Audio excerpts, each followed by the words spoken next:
ಬಂಗಾರಪೇಟೆ ತಾಲೂಕಿನ ಕಾಮಸಮುದ್ರ ಹೋಬಳಿಯ ಜಾನುಗುಟ್ಟೆ ಗ್ರಾಮದ ನಿವಾಸಿ ಚಂದ್ರಶೇಖರ್ ಎಂಬುವವರ ಪತ್ನಿ ಪ್ರಿಯಾಂಕಾ ಬೆಂಗಳೂರಿನ ಆನೇಕಲ್ ತಾಲೂಕಿನ ತಮ್ಮ ವಾಸದ ಮನೆಯಲ್ಲಿ ಆತ್ಮಹತ್ಯೆ ಮಾಡಿಕೊಂಡಿದ್ರು. ಪತಿ ಹಾಗೂ ಮೃತ ಮಹಿಳೆಯ ಪೋಷಕರು ಈ ಘಟನೆಗೆ ಸಂಬಂಧಿಸಿದಂತೆ ಪೊಲೀಸರಿಗೆ ವಿಷಯ ತಿಳಿಸದೇನೆ ಕುಟುಂಬಸ್ಥರ ಒಪ್ಪಿಗೆಯಂತೆ ಜಾನುಗುಟ್ಟೆ ಗ್ರಾಮದ ರುದ್ರಭೂಮಿಯಲ್ಲಿ ಅಂತ್ಯ ಸಂಸ್ಕಾರ ನೆರವೇರಿಸಿದ್ರು. ಆದರೆ ಘಟನೆ ನಡೆದು 6 ತಿಂಗಳ ನಂತರ ಈಗ ಅಪರಿಚಿತ ವ್ಯಕ್ತಿಯೊಬ್ಬರು ಬಂದು ಪ್ರಿಯಾಂಕಾರವರದ್ದು ಆತ್ಮಹತ್ಯೆ ಅಲ್ಲ, ಕೊಲೆ ಅಂತ ಸಂಶಯ ವ್ಯಕ್ತಪಡಿಸಿದ್ದಷ್ಟೇ ಅಲ್ಲದೆ ತನಿಖೆ ನಡೆಸುವಂತೆ ಬೆಂಗಳೂರಿನ ಪೊಲೀಸ್ ಇಲಾಖೆಯ ಉನ್ನತ ಅಧಿಕಾರಿಗಳಿಗೆ ಪತ್ರ ರವಾನಿಸಿದ್ದಾರೆ.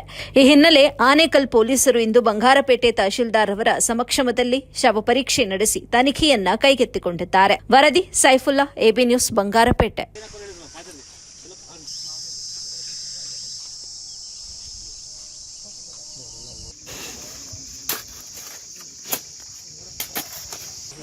शीर्षक